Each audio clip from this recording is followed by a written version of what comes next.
Party time guys. Katatapos ko lang pong mag-work. Bali, nung mga nakarang araw hindi ako nag-vlog kasi nga nabusy ako sa impake. So nalagay na dito yung iba. Bali ito po lahat. May bra pa dito.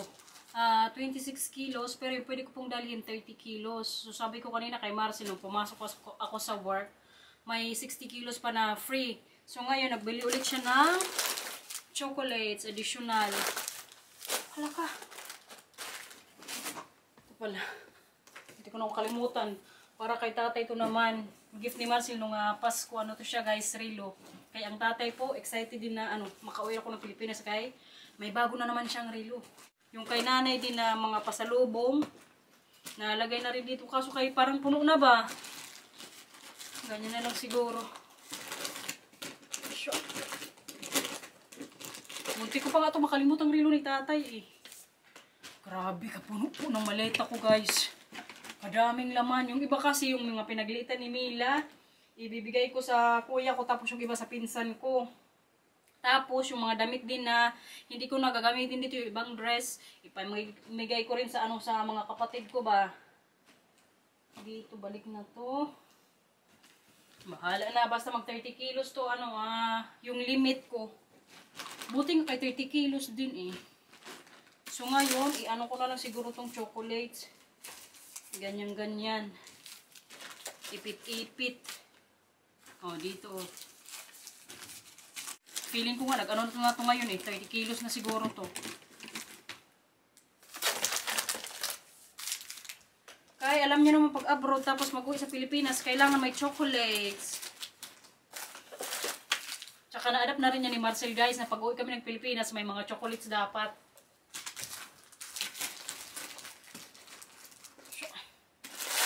Marami pa lang M&M's din. Para naman daw to sa mga bata. Mga pamangkin ko. Okay na siguro to oy. Pasel ko na lang din to pag dating sa airport. Tingnan natin kung na yung kilo ba. Yung sa limit. Hala ka oy. Feeling ko ipa-plastic ko na lang din to sa Schiphol, yung sa Amsterdam na airport, para sure talaga na hindi ma-open yung ko. Hoy! Gulat ako sa iyo, kuya. Anak, mag-uwi na si mama sa Lunes, ha? Mamiss mo si mama? It's okay. Just a little ka, okay? Tayo. Wala naman siguro na ilalagay. Ay, bag pa pala oh. Daling ko rin tong bag guys. Pati ito hindi ko pinatawad. Saglit lang kuya. Kaikikilo ni mama. Tapos yung sa hand carry ko naman, may na dito 6 kilos ata. Yung limit ko 7. So naglagay ako dito yung mga i-change ko sa Singapore airport. Nak, yan hindi ko na madala na. Kaya mabigat na to. Yung ibang damit kanila Matthew at Camila nandito na iwan pa. Dadalhin ko sana yun. Pero wala na guys. Mas priority ko yung mga ipapasalubong. Yung mga chocolates. Kuya, wag ka dyan please. Ow! Wag ka dyan. Ow! Ano na to? Parang mamali na ako ng Yan. Ba, mag 30 kilos na talaga to ba? Hala ka guys, grabe ka puno. Ganyan lang natin. Kailangan talaga ipasil ko to sa Amsterdam kayo. Luma na rin kasi itong maleta eh. Kaya labinan pa ata to.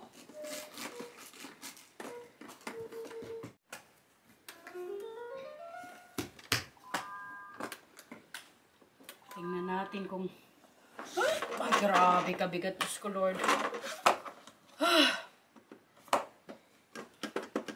Tapos pag ilalak, ganyan. Para hindi mabuksan.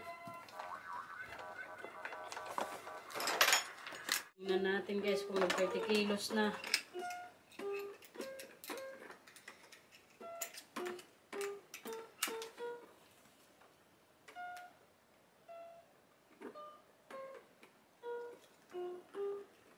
Diyos ko. Pwede na siguro to, uy. May 2 kilos pang ano, free. Mag-isip ako mamayang gabi, ano pa ba yung mga dapat kong dalhin. Pero kay grabe na po niya kapuno. Mga pasalubong nga to. Huwag naman sana masira, no? While nasa plane. Kayong iba kasi, okay, kinakatakutan ko lang ba, halimbawa, ilagay na to sa cargo doon sa plane. Kaya di ba yung sa mga TikTok, nakita ko, tinatapon-tapon lang nila. Kaya pala nasisira yung mga maleta. Kaya yung kinakatakot ko, halimbawa, baka mamay may masira dito or magburak ba. Kaya kasi to, luma na eh. Kaya ipasild ko na lang siguro kay sa airport. Para sure na naka-plastic. Grabe kabigat na oy. Ito naman, dito ko na lang siguro to ilagay sa check-in. Sa hand carry. Magsayaw ka na dyan. Bakit kayo magsayaw ko dyan? May niya blay? Malaysia? Oh.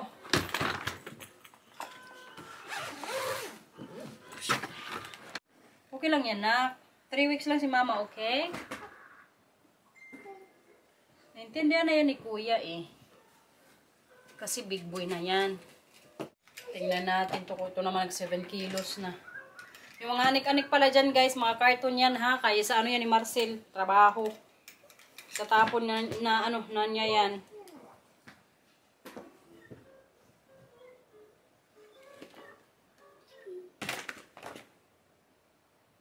Pwede na to eh. 7.5. Yan siguro to.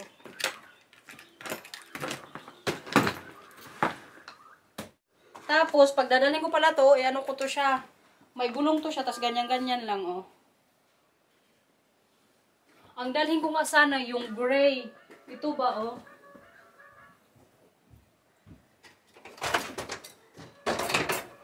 Ito sana. Kay mas kasi siya, mas handy.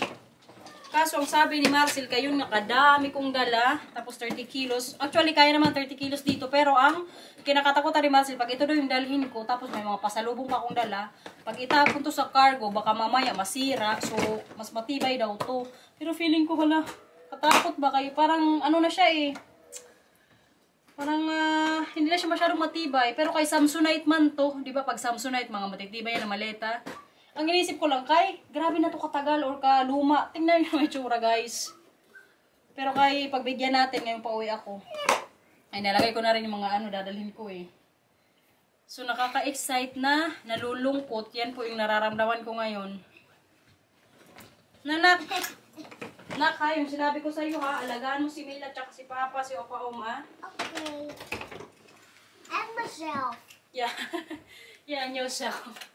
Put siya. Pagpuya.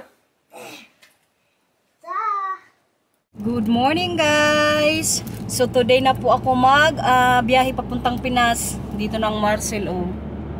Na-late kami ng gising guys. Kay kagabi kasi syempre last night namin sa bahay. Tapos yung mga bata po nandun kalabinan. So nag-moment din kaming dalawa. Ang plano nga sana namin kagabi magsini sana. Pero kayong gusto namin panoorin. What's that film babe in cinema that we wanted to watch last night but it's late? Aquaman. Yun sana yung namin ba yung plano. Kaso kayo hindi natuloy. Kaya kagabi sa bahay na lang kami nagtambay. Nag-Netflix na lang. So ngayon nga po, uwi na tayo sa Pilipinas. Ano pa lang dito guys? 6:34 ng umaga. Kayong flight ko mamaya alas 10. So dapat nandun na ako mga 3 or 2 hours before yung flight. Tapos from Leeuwarden to Amsterdam, how long you need to drive? 1.5 hour. So yun yung oras guys, kaya kailangan on time tayo sa airport. Sila Matthew at Camila kagabi, natin na namin kalabinan. Doon na sila tulog. Kaya ngayong umaga kasi maaga din yung paghatid sa kanila ni Papa. Kay grabe po ngayon kalamig dito sa Holland. Yung yung daan medyo yung slippery ba. Kaya sinabihan ko na si Marcel na medyo mag-ingat din sa daan kay medyo may mga yellow pa nga eh. Goodbye Leeuwarden muna tayo guys. Tomorrow or katapos po nitong vlog ang mapapanood nyo na Pinas. Tawag si Bianan guys. Good morning!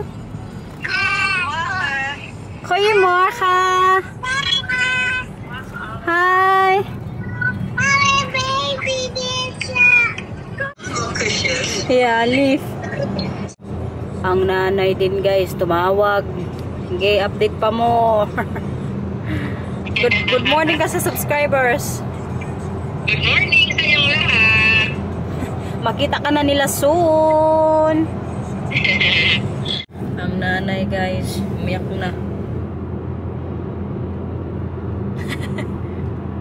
Huwag ka na umiyak dyan kay mauli na makiburit. Nag-crying na si Sharon. Masaya daw siya na mag-uwi ako. Sige na, kay makita naman ko kayo pagdating ko dyan sa Manila. Hala ka guys, may aksidente pong nangyari dito. Traffic na ngayon dito sa kabila. Hindi kami makaano ni Marcel Usog. Yung oras pa naman dito 7:40 na. Tapos yung flight ko mga 10:30 siguro. Magche-check-in pa man ako. Wala pa, uy. Sabi kasi ni Marcy, may na-aksidente nga doon sa may unahan nga. Malapit na kami sa airport siguro mga 20 minutes away na lang. Pero kapag ganito may aksidente man, hindi makausog yung sasakyan. Naku, sana on time kami makarating sa airport. So yun na nga, katatapos ko lang makipag-usap kay nanay guys. Tapos sila binanding kanina tumawag kay mga bata, papasok na po sa school. Pila pa rin guys. Katakot oy, ilang minuto na lang kailangan ko na magpunta sa airport ba. Anong oras na ba dyan? 7:47 na. Ayun guys, may pulis na ano yan? Buti na lang kay medyo luwag-luwag na yung daan. Pero sa may bandang unahan, traffic pa rin po ng konti. Kanina ba, dinaanan namin yung isang sasakyan nga. Sa sobrang lamig kasi niyan dito guys. Kita nyo sa labas, medyo nagulan-ulan na naman. Sa mga darating nga na araw dito po sa Holland, mag-snow na. Kaya siguro maraming na dulas na mga sasakyan. Yung iba siguro hindi pa nag-change ng winter tire. Yung sa gulong nga. Kay may po kasi yan dito, 2 seasons, summer and winter tire. To, babe? Or all seasons. Or all seasons. Yung sasakyan po namin, lahat po ng seasons pwede to siya. Kaya kung kahit mag-brake si Marcel, hindi to siya mag-slide ba yung sasakyan o hindi pa rin mag-move sa unahan. Ganyan siguro yung mga nangyari ngayon. Kaya yung sa kasi sa baba or sa daan, medyo nag-yelo-yelo siguro kaysa sobrang lamig nga. Kaya kagabi nag-ulan ng konti, syempre kaya mag-freeze man yan kinabukasan. Pero kayon, at least on the way na naman kami papuntang airport guys. Medyo late nga lang kami ng mga 15 minutes siguro. Pero feeling ko on time pa rin naman ako makarating doon. Pero kaya ikwento ko pala sa inyo kung bakit hindi din talaga namin sila Matthew pinasama sa airport guys. Ang purpose kasi din yan namin ni Marcel, ang rason talaga namin dyan ni Marcel, bukod sa may pasok sila, ayaw din namin na makita ng mga bata na yun nga mag-alis ako. Yung gusto kasi namin ni Marcel, yung parang yung pag-alis ko ngayong araw, maging lang, normal day lang sa kanila. Kasi baka mamaya makita ko sa airport na mag-alis, mag-iyak si Mila ba, mas lalo akong nahihirapan. Pero kayo, naisip ko nga yung mga comments nyo na yun, kailangan ko rin tong gawin. Kita nyo kanina si nanay, naging emotional kaysa sobrang sayang nga na makauwi daw ako. Kaya ngayon medyo malakas-lakas pa sila, lalo si tatay medyo okay na naman. So may time talaga ako na mag-usap-usap pa kami. At least pagbalik ko daw dito, wala na talaga akong kumbaga hindi na ako magsisi kung anong mangyari pa doon sa Pinas pag nandito na ako sa Holland. Kaya yun, happy din ako na makauwi tayo ng Pinas guys. Kahit ilang linggo lang ako dyan, saglit lang po ako dyan. Kita ko lang talaga si tatay at saka si nanay, makasama ko sila. Kasi diba nung umuwi din kami nung summer, nung April, doon kami nagstay sa Cavite. So nakasama ko lang din sila nanay, mga days nga lang ata yun. Tapos nagstay kami sa Pinas noon 4 weeks ata or 5 weeks. Pero kay sila nanay kasi noon nasa summer. Ay hindi, kaya nag-uwi din kami noon ng summer So nakasama rin namin sila tatay. Pero kay nung time na yun, si tatay laging lasing, wala kaming moment. Kaya ngayong uwi ako, magkaka-moment na kami kay grabe ka-behave na po ni tatay. I mean, na lang siya, sabi pa ni nanay, for the first time daw, sa 50 years nilang magkasama ni tatay, ngayon lang talaga siya, kumbaga, hindi na siya mamroblema na may uuwi na namang lasing, awayin na naman siya. Pag lasing kasi yan si tatay guys, lagi yan na kaaway ni ni nanay. I mean, lagi niyang inaaway si nanay kahit wala namang ginagawa sa kanya. Pero kaya ngayon sabi ni nanay, tahimik daw lagi sa bahay, wala na yung mga Sigaw-sigaw ni tatay doon kay wala man, hindi na siya makainom, hindi na magsigarilyo. Kaya happy din talaga ako ngayon na ano na si tatay, very normal na tao. Hindi na siya maglasing guys pag uwi ko. Kasi alam nyo ba, naalala ko rin pag umuwi kami sa bahay or sa probinsya nung nasa Manila pa ako, medyo mga bata-bata pa. Pag nauwi kaming magkakapatid, ang nangyayari dyan, si tatay lagi pong wala sa bahay. Yung gusto naming makasama sila, siya man kay iba man kanyang purpose sa buhay, maglasing, magpunta sa mga barkada. Yan talaga yung dahilan. Nag-ulan na naman, nag-yelo na naman sa daan. Kita niyo sa gilid guys. Kaya kadami po ngayong na-aksidente dito sa mga daan-daan. Grabe nang kaba ko ngayon guys. Medyo nanginginig na ako ng konti. Kaya medyo baka malita ako sa ko ba sa flight. Sana naman on time kami dumating doon. Dapat kasi nandun na kami sa airport 8 AM. Pero kayong oras po dito 8:45 na, nandito pa rin kami sa daan. Buti nga nagtulong si Google Maps eh.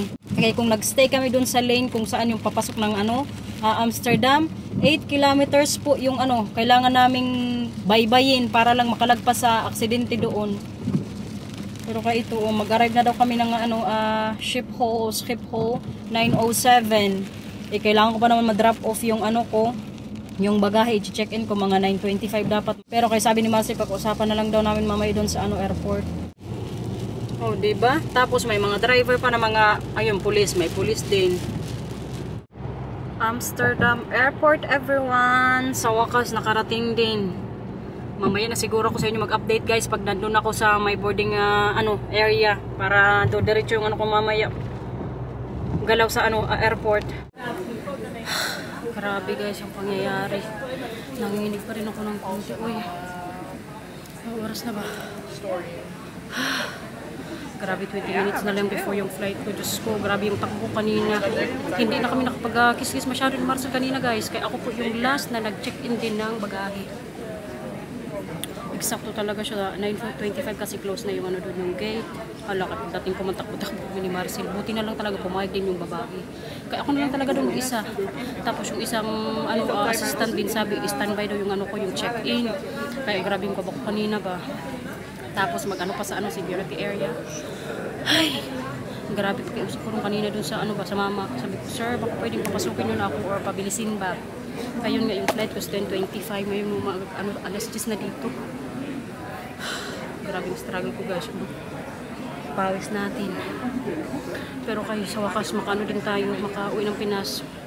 Kasi alam niyo ba kanina, mabuti na lang din talaga. I mean, God is good talaga guys. Kanina yung dadaanan saan dapat namin ni Mars, yung papasokan namin. Kung pinasok namin yun, baka na-miss ko yung flight ko. Kaya alam niyo kanina yung sa balita, nung pinakinggan nga namin ni Marcel, 1 oras doon ngayon ng mga sasakyan. Tapos nag-iba kami ng ruta, buti na lang talaga yung Google Maps talaga kalaking tulong. Pero naisip ko talaga, sabi ko, God is good talaga. Gumawa talaga siya ng paraan para makaupo ng Pinas. Ay, grabe, parang mayak ako.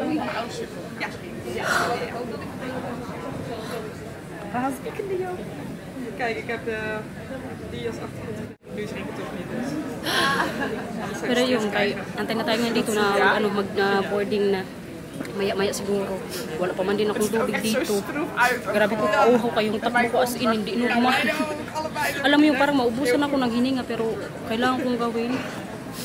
Makaano lang ba sa pakiramdam. Kaya first time ko itong mangyari. Uy, Diyos ko. Yung minutes na lang para hindi maiwan yung para hindi ako maiwan nga ng plane. So yan yung plane guys, Singapore Airlines. Yan siya, 12 hours and 40 minutes ata papuntang Singapore and then may layover doon na 3 hours. Pero kay sana nandyan yung bagahe ko ba. Kinakabahan pa ako ng konti kaya baka mamaya i-standby nila tapos ipadala na lang nila sa Singapore mga na sa susunod na flight o kinabukasan. Kaya tingnan ko na lang bukas sa Manila kung madala sa cargo. Kaya sabi ng babae kanina, magpo-close na daw nga yung cargo. Yung sa airplane ba kung saan nila ilalagay mga bagahe. Pero kayo sana naman malagay nila, oy. Kaya darating ako bukas doon na walang pasalubong kung yun yung mangyari. Tapos flight ko pa sa Wednesday, papuntang Samar. So wala akong madala doon pag uwi ko. Good luck na lang talaga, oy. Pero kaya sana Lord, sana maano nila yung ko ba, yung bagahe, madala. Grabe kasi kanina yung aksidente ba. Pero kaya at least makasakay tayo, makauwi tayo sa Pilipinas. Yan yung goal ko ngayon. Bahala na yung bagahe ko kung malagay o hindi. Sayang lang, kaya hindi ko madala kalananin yung mga pasalubong. Ang mayayari niyan kapag hindi ko makuha or pag hindi nila ilagay ngayon sa cargo, makukuha ko yan pagbalik ko na ng Maynila. Tingnan na lang natin. Boarding na guys. See you soon, nanay, tatay. Grabe ka, on time ko ngayon. Mga 5 minutes lang ako nag-antay dun sa waiting area. Ay, thank you Lord. Sa wakas guys, nasa plane na ako. Kala ko pa naman kanina naiwan ko din yung cellphone ko kay Marcel. Alam nyo, yung jacket ko din nadala ko. Na dapat dala yun ni Marcel pa uwi. Kanina talaga wala na talaga time. Pati si Marcel kanina takbo na. Ay, Diyos ko Lord. Ang struggle. Pero kay God is good. Thank you Lord. Si nanay kanina tawag din kung ano na. Hindi pa talaga ako makaget over. Kung dumaan talaga kami kanina dun sa isang tunnel. Tapos dun na na-stuck. Wala na, hindi na ako makauwi niyan. Kamahal pa naman pamasahe. Alam niyo yung pamasahe pa naman pauwi. 1,500 yung binayaran namin ni Marcel. Sayang lang sana no kung na-miss ko yung flight ko. Pero kanina na tayo. Tomorrow nasa Pinas na po ako.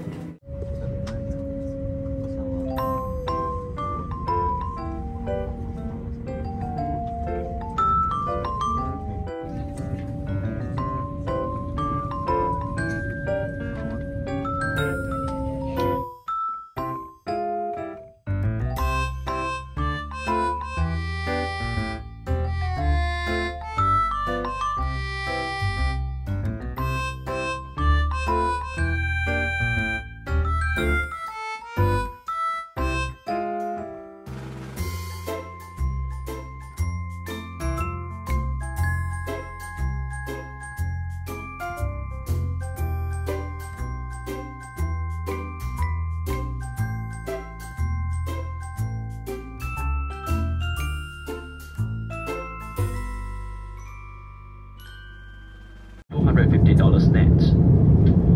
Get your limited edition only, the Adventurer, at $15 with minimum purchase of $100 net. Terms and conditions. Deep in the shadows, I know it's hard to put one foot in front of the other. So far as the echo, where do we start? You can learn to discover a million stars. Here in the shadows, I know you're scared.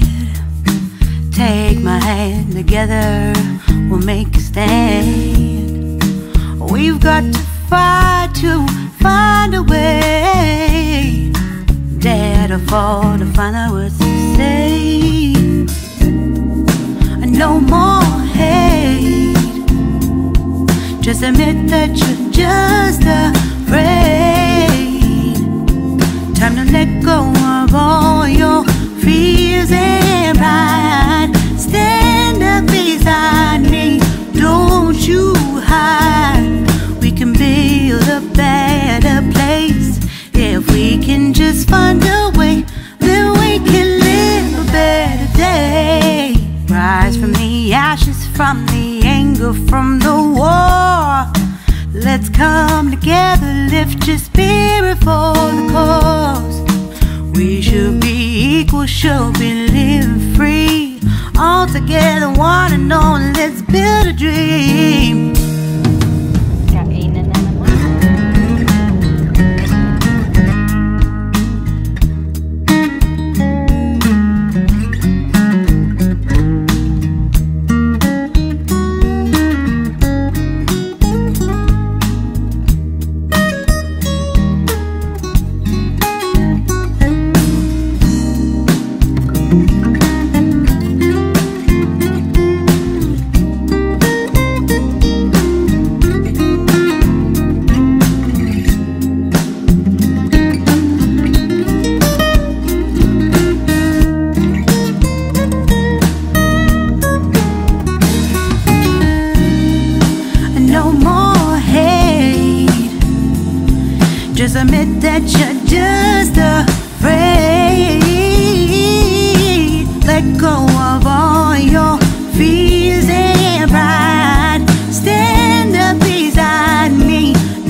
from the anger from the war. Let's come together, lift your spirit for the cause. We should be equal, should be living free. All together, one and all. All together, one and all. All together, one and all. Let's live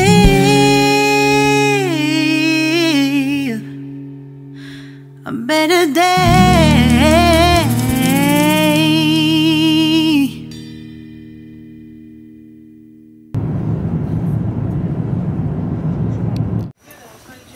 Grabe, tsura natin guys.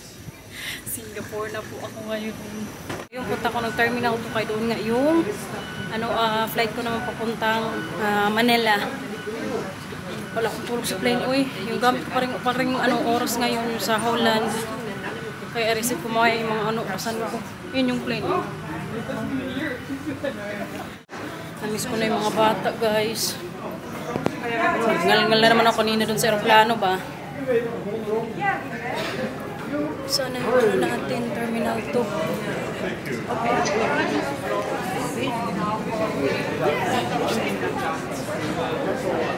Okay, then hanapin ko muna yung ko guys, yung papuntang terminal. Mag-sky train ako guys kaya papuntang terminal 2. Bilisan lang to. Mabay na lang siguro kung matulog sa plane papuntang Maynila. Kaya kanina din sa aeroplano nag-edit ako para may ma-upload ako ngayong araw. Kaya para makita nyo rin, grabe ka-updated yung vlog ko ngayon guys. Kaya kahapon ako diba nagali sa Holland. So ngayon ko rin i-upload dyan sa inyo. Dito na tayo sa terminal 2 guys. Ay, nakita ko rin yung gate na kailangan kong puntahan. Pakita ko pala sa inyo dito guys ha. Kaganda talaga ng airport dito sa Singapore. Grabe, parang naghahabol na naman ako kahit may 2 oras pa ako na time. Pero ito guys, tingnan nyo kaganda. Diba? Libot ko kayo muna dito kaya alam ko naman kung saan gate ako para makita nyo rin dito.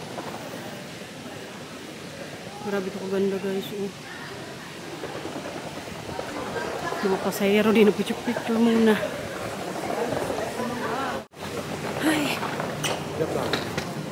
Mamaya na siguro kung magbihis doon kapag nandun ako sa may boarding area. Siguro naman may CR doon. Mainit na kasi ngayon dito, oy. F30, F40 yung kailangan kong puntahan eh. Parang hiningal na naman tayo. Wala, kagaganda ng bag. Sabi pa ni Marcel, pagdating mo dun sa Singapore, magtingin-tingin ka muna. Magtingin-tingin, walang pera. Kaya may 3 hours sana ako. Kaso kayong nangyari man, grabe po ka-delay din yung flight namin from Amsterdam to Singapore. 1 hour na delayed. So dumating kami dito sa Singapore, mga alas 6 kanina. Ang arrive dapat namin, mga alas 5. Pero okay lang.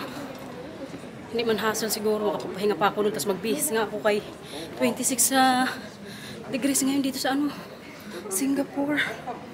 Paganda sana magbili mga gold dito guys. Kaso kaya wala man akong budget. May mga pa-Chanel pa dito. May mga pa-Dior. May Gucci pa. Katakot mamili dito guys. Pero kaya kaganda talaga ng airport nila. Parang sila nga yung #1 ata na pinakamagandang airport sa buong mundo. Hindi ko lang yan sure Dito din kaganda Kalinis pa. Grabe, kalapit na natin sa Pilipinas guys. Siguruin ko na itong vlog no. Kaya para yung upload tomorrow, yung pagdating ko na sa Pilipinas. Tapos yung dito pa sa Singapore ng konti. Kaya hanapin ko muna tapos mag-wash up muna ako guys. Kaya mamaya sa Terminal 3, wala na akong time siguro. Kaya dito na lang tayo hilamos. Toothbrush din. So thank you for watching everyone. Ingat po. Bye-bye.